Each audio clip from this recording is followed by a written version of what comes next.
Assalamualaikum warahmatullahi wabarakatuh. Kembali lagi bersama saya Bimberi Dewana Tirta. Pada kesempatan kali ini saya akan menjelaskan mengenai gelombang sinus dan bagaimana cara pembuatan gelombang sinus pada Jupyter Notebook.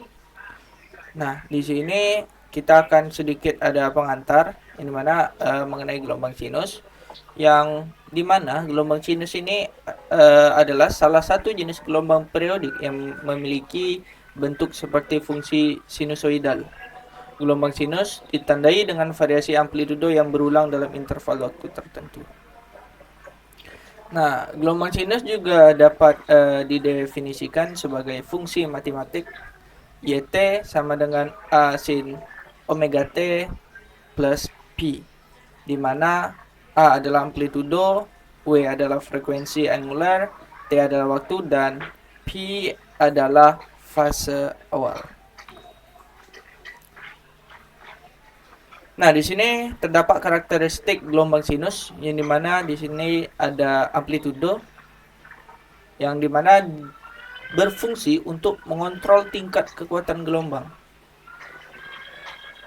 Gelombang tersebut bisa bernilai positif maupun bernilai negatif. Lalu ada frekuensi omega digunakan untuk menentukan seberapa cepat gelombang tersebut berulang. Frekuensi dalam satuan hertz dapat dikonversi menjadi frekuensi angular dengan rumus omega sama dengan 2 pi kali V kali F, di mana F-nya adalah frekuensi dalam hertz. Lalu ada fase yang dimana disimbolkan dengan simbol V.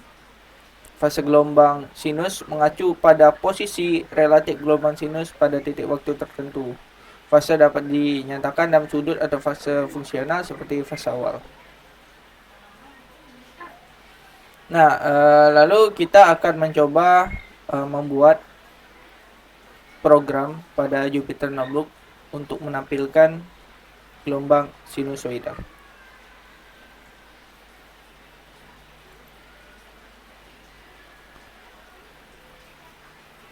Nah, di sini saya sudah membuat satu program. Sini saya akan menjelaskan mengenai satu persatu fungsi-fungsi dari program tersebut. Nah, di sini ada import NumPy as NP digunakan untuk menggunakan fungsi matematik. Lalu ada import plotlib.pyplot as plt digunakan untuk membuat grafik. Lalu kita harus menentukan parameter gelombang sinus. Ini mana di sini ada amplitudo, frekuensi, fase awal, yang dimana nilai-nilai di sini sudah saya atur. Di mana amplitudo bernilai 1, yaitu kekuatan sinyalnya itu bernilai 1, frekuensinya atau perulangan dalam satuan detiknya itu bernilai 2, lalu fase awal, fase dimulainya gelombang sinus itu pada titik 0. Lalu menentukan waktu. Nah, sini waktu mulai ini berarti pada waktu berapa, pada detik berapa gelombang itu akan dimulai, dan waktu selesai di sini pada detik berapa waktu itu kan selesai. Jadi sehingga waktu mulai dan waktu selesai ini merupakan rentang panjang gelombang sinus yang ingin kita ukur. Nah, untuk selanjutnya ini ada jumlah sampel yang dimana jumlah sampelnya jumlah titik sampel dalam interval waktu tertentu. Nah, lalu ada delta T, ada selisih waktu antara setiap sampel yang dimana waktu selesai dikurang waktu mulai dibagi jumlah sampel. Lalu di sini ada fungsi untuk membentuk array waktu. Nah, di sini untuk membentuk array waktu, np.arrange digunakan untuk membuat array nilai waktu dari waktu mulai, waktu selesai dengan selang waktu delta T. Lalu membentuk gelombang sinus. Nah, di sini untuk membentuk gelombang sinus kita memasukkan rumus ini mana gelombang amplitude kali np sin 2 kali npp kali frekuensi kali T plus fase awal.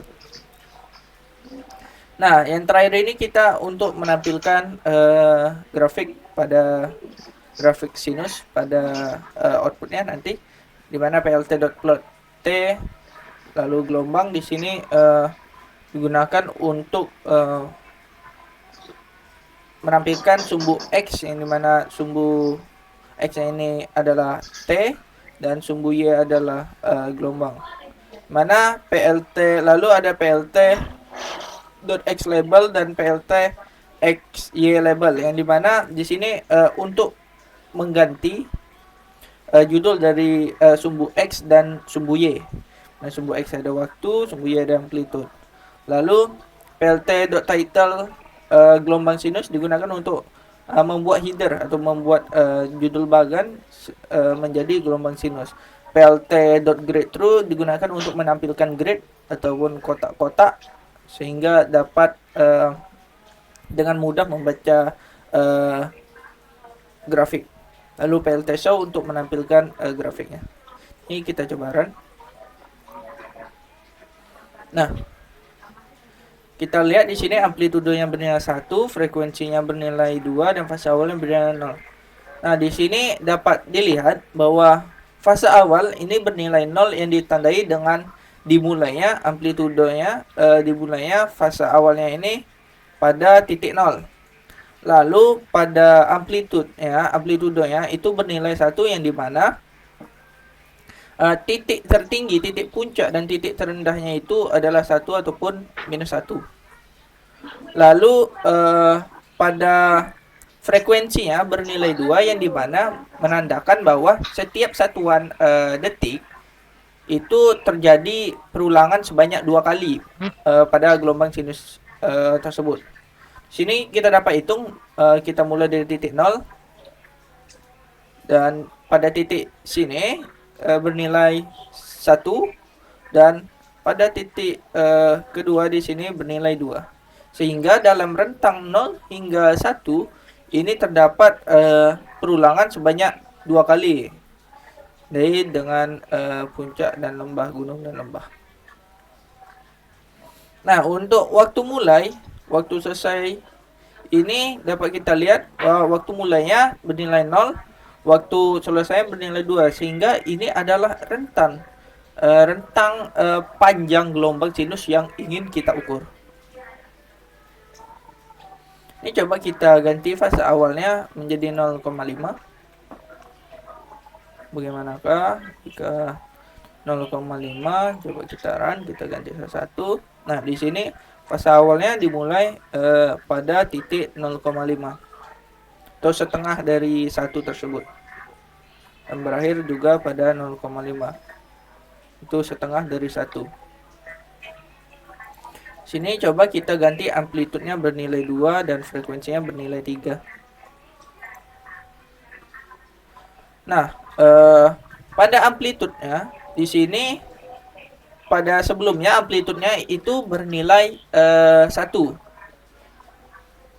Setelah kita menggantinya menjadi 2, amplitudenya pada titik tertinggi amplitudenya bernilai 2 dan titik terendahnya bernilai minus 2. Lalu pada frekuensi terdapat perulangan sebanyak 3 kali dalam satuan detik. Jadi dapat kita hitung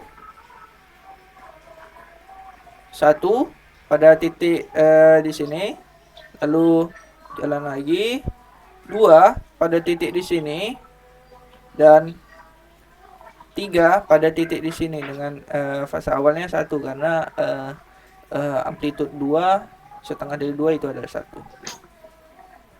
Nah, lalu bagaimana coba kita mengganti fase waktu mulainya. Kita mulai 1 dan berakhirnya 4. Nah, di sini terlihat lebih panjang,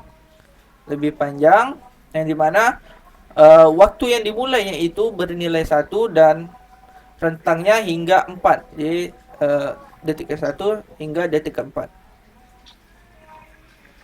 Nah, mungkin segitu aja.